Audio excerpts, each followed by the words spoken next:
प्यारा ॿारो, बाजी गुलबानू जी तरफ़ां तव्हां सभिनी खे भलीकार। तव्हां ॿुधी रहिया आहियो दिलचस्प अखाणियूं। अचो त अॼु जी अखाणी ॿुधूं ऐं लुत्फ़ अंदोज़ थियूं। नंढी बादबानी ॿेड़ी। छा तव्हांजो ख़ुदा सां ॿीहर तालुक़ आहे? आख़िरकार मोकलूं थी वियूं। जेफ खे मोकलनि जो तमामु घणो इंतज़ार हो। हू निंड करणु चाहींदो हो ऐं पंहिंजो शौक़ु पूरो करण लाइ हुन वटि घणो ई वक़्तु हो। हुन वॾी जोश सां घणा ॾींहं कमु कयो त ऐं हिकु बादबानी ॿेड़ी ठाही। हुन खे पंहिंजे पीउ जे कारखाने में बि वञण जी इजाज़त हुई। हुन खे आख़िरी कमु इहो करणो हो त बादबानी ॿेड़ी खे ॻाढ़ो ऐं नीरो रंग करणो हो ऐं टिनी थंभनि ते हुन अछा बादबान टंगाए छॾिया।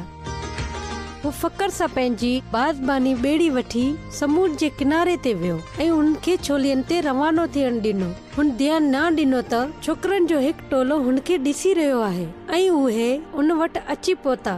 छा इहा शइ तव्हां पाण ठाही आहे? असां हिन खे वठी वेंदासूं ऐं विकिणे छॾींदासूं। जेफ जे कुझु बि चवण खां अॻु हुन खे धिको ॾेई पन में किराए छॾियो। जेतिरी देर हू वापसि ॿाहिरि निकितो, छोकरनि जो टोलो उतां वञी चुको हो ऐं हुनजी बादबानी ॿेड़ी बि। हू रोईंदे रोईंदे घर हली वियो। मां तो लाइ नई बादबानी ॿेड़ी वठी ईंदुसि। पर बाबा, मूंखे साॻी ॿेड़ी खपे थी जेका मूं ठाही आहे। हफ़्ता थींदा विया। हिकु ॾींहुं जेफ हिकु दुकान जी दरी मां बादबानी ॿेड़ी ॾिठी।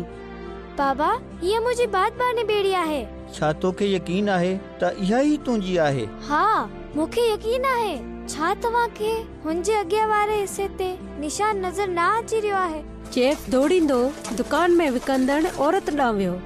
ही बादबानी ॿेड़ी तव्हांजी न आहे, ही मुंहिंजी आहे। मूं ही बादबानी ॿेड़ी छोकरनि जे हिकु टोले खां ख़रीद कई आहे। मां हिकु सौदो कयां थी। मां ही बादबानी ॿेड़ी तोखे उन्ही क़ीमत ते ॾींदुसि जंहिं क़ीमत ते मूंखे मिली आहे। जेफ मञी वियो ऐं हुन उन बादबानी ॿेड़ी जी क़ीमत अदा कई जेका ॿेड़ी हुन पाण ठाही हुई।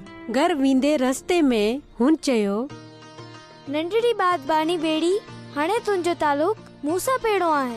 पहिरीं मूं तोखे ठाहियो ऐं ॿियो मूं तोखे ख़रीद कयो। छा तुंहिंजो ख़ुदा सां बि ॿीणो तालुक आहे?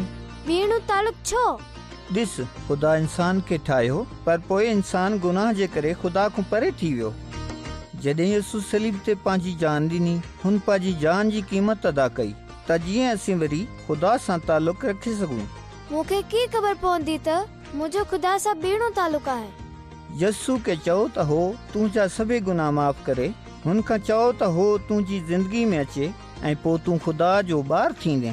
जीअं यसू ख़ुदा जो पुटु आहे, जंहिंसां तुंहिंजो तालुक ॿीणो आहे। ठीकु आहे ॿारो, हाणे बाजी गुलबानो खे इजाज़त ॾियो। ख़ुदा हाफ़िज़।